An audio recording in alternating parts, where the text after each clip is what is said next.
बिस्मिल्लाहिर्रहमानिर्रहीम। अज़ीज़ तालिबात अस्सलाम वालेकुम। बेटा आज हम जो लेसन पढ़ेंगे इसका नाम है जुलाहे की छलांग और इस सबक के मुसन्निफ़ का नाम है ताउस बानेहाली। बेटा इस सबक में मुसन्निफ़ माशरे की एक बहुत बड़ी खामी की तरफ इशारा कर रहे हैं कि किस तरह से हमारे माशरे में लोग बग़ैर छानबीन किए झूठी खबरें फैला देते हैं और हम लोग बग़ैर सोचे समझे उनकी बातों पर यकीन कर लेते हैं, हत्ता कि इन झूठी खबरों और अफवाहों का हकीकत से दूर दूर तक कोई ताल्लुक़ नहीं होता। ये कहानी भी एक जुलाहे और उसकी बीवी रोशनी की है, जो कि देहात में रहने वाली एक सादा लो खातून थी।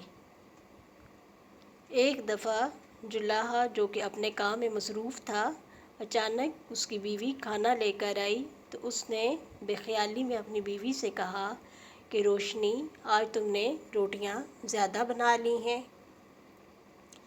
जुलाहे की बीवी ने पहले तो इनकार में जवाब दिया, लेकिन थोड़ी देर के बाद जब वो रसोई में गई और उसने जाकर रोटियों की गिनती की तो रोटियां वाकई तादाद में ज़्यादा थीं।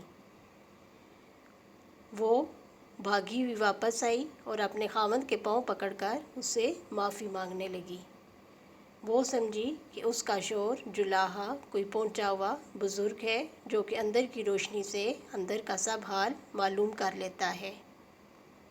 थोड़ी देर के बाद वो अपना घड़ा उठाकर पनघट पर जब पानी भरने गई तो उसने वहाँ मौजूद औरतों को बताया कि उसका शौहर एक पहुंचा हुआ बुज़ुर्ग है, जो कि अंदर की रोशनी से सब हाल मालूम कर लेता है। इत्तफाक से वहाँ से कोतवाल का प्यादा गुज़र रहा था। उसने जब जुलाहे की बीवी की बात सुनी तो भागता हुआ कोतवाल के पास गया और उससे कहा कि जनाब, आप शहज़ादी के हार के बारे में परेशान मत हों।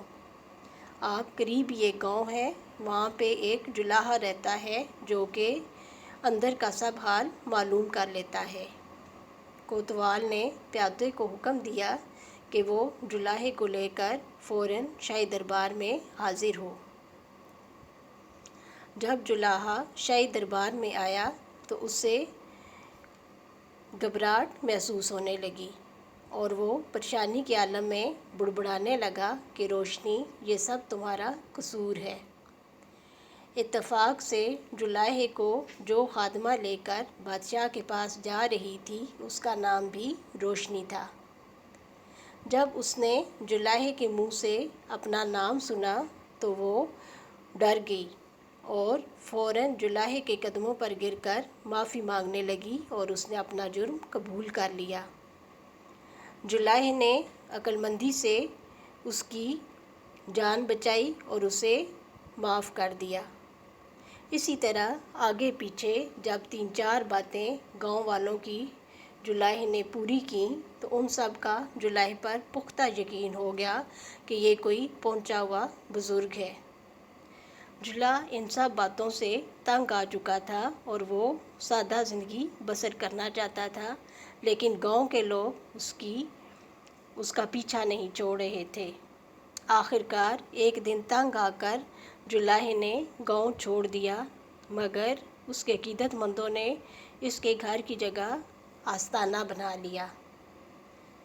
बेटा इस सबक से हमें ये नतीजा हासिल होता है कि हमें बग़ैर तस्दीक किए कोई भी ख़बर नहीं फैलानी चाहिए और हमेशा सुनी सुनाई बातों पर यकीन नहीं करना चाहिए, बल्कि पहले उस बात की तहकीक कर लेनी चाहिए।